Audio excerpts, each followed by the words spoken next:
Bismillahirrahmanirrahim. Assalamualaikum warahmatullahi wabarakatuh. Alhamdulillahirabbil alamin. Allahumma shalli ala sayyidina Muhammad, amma ba'du. Sahabat-sahabat yang dimuliakan Allah Subhanahu wa taala, mari hari ini kita mencoba untuk mengenal Rasulullah sallallahu alaihi wasallam lebih dekat. Bagaimana beliau, kedudukannya, bagaimana keturunannya, sehingga beliau layak untuk menjadi panutan umat manusia seluruhnya. Rasulullah SAW, beliau memiliki keturunan yang luar biasa. Dari awal-awal Allah sudah mengatur bahwasanya beliau berada pada garis keturunan dari orang-orang yang terhormat. Dalam hal ini sejarawan membagi kepada 3 klasifikasi. Yang pertama, dari ayahnya Abdullah sampai kepada kakeknya yang bernama Adnan. Yang kedua, dari Adnan bahkan sampai kepada Nabi Ibrahim, karena Rasulullah silsilahnya sampai ke Nabi Ibrahim alaihissalam. Bahkan ada klasifikasi yang ketiga, sampai kepada Nabi Adam alaihissalam.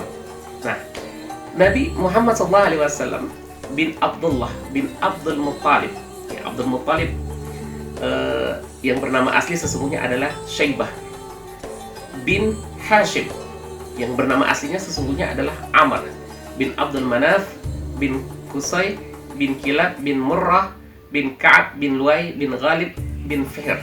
Fihr ini julukan diberikan kepadanya Quraisy, sehingga suku kemudian dijuluki sebagai suku Quraisy. Bin Malik bin Nadar bin Kinanah bin Khuzaimah bin Mudrika bin Ilyas bin Mudar bin Nizar bin Ma'ad bin Adnan. Saudara-saudara yang dimuliakan Allah Subhanahu wa taala. Nah, suku dinisbatkan kepada kakeknya yang bernama Fihr, yaitu tadi kepada Quraisy. Sedangkan kenapa disebut sebagai Bani Hashim, Rasulullah keturunan dari Bani Hashim? Sesungguhnya Bani Hashim ini adalah bernama dari kakeknya Hashim, ya, yang sesungguhnya nama aslinya adalah Amr. Dahulu ada kesepakatan antara Bani Abdul Manaf dengan Bani Abdiddar. Hasil kesepakatannya adalah bahwa Abdul Manaf dari kakek moyang Nabi Muhammad SAW dan keturunannya itu bertanggung jawab untuk pengurusan jamaah haji yang berangkat ke Tanah Suci atau ke kota Mekah. Jadi dari keturunan tersebut lahirlah tadi anak yang bernama Amr. Ya, nama aslinya sesungguhnya adalah Amr, tapi karena mereka yang melayani para jamaah haji pada saat itu menyiapkan makanannya, menyiapkan minumannya, sehingga dikenal dengan perbuatan rifadah dan juga siqayah. Pada saat itu diambillah roti, dipotong-potong, kemudian dituangkan kuah, dan itu makanan yang lezat dan istimewa yang disediakan oleh Bani Hashim kepada para jamaah haji pada saat itu. Sehingga perbuatan itu disebut sebagai Hasyama dan pelakunya sebagai Hashim, sehingga Amr pun disebut sebagai Hashim. Nah, karena memang pelayanan yang luar biasa, jadi memang keluarga Rasulullah SAW itu memang keluarga terhormat dari sejak dulunya, dan mereka bertanggung jawab untuk melayani para jamaah haji yang melangsungkan ibadah ke Tanah Suci.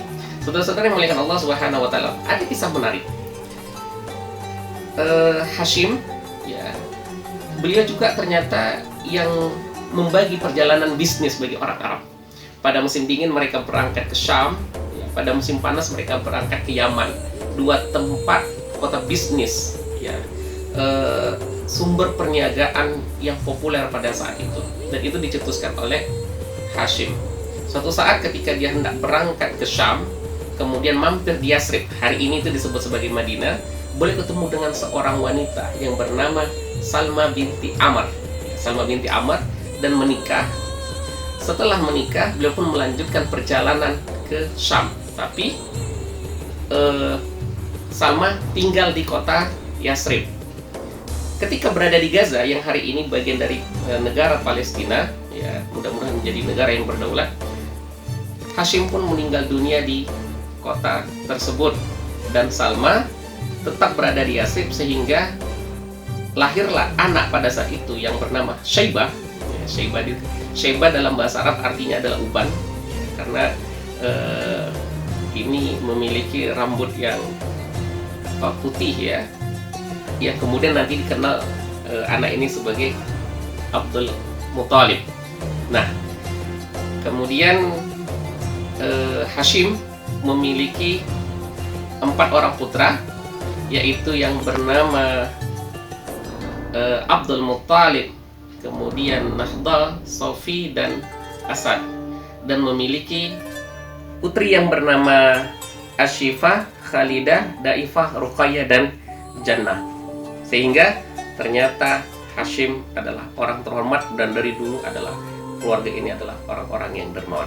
Lantas bagaimana kisah selanjutnya? Bagaimana kenapa disebut Abdul Muthalib disebut sebagai Syaibah, dan bagaimana perjalanannya nanti akan kita bahas. Assalamualaikum warahmatullahi wabarakatuh.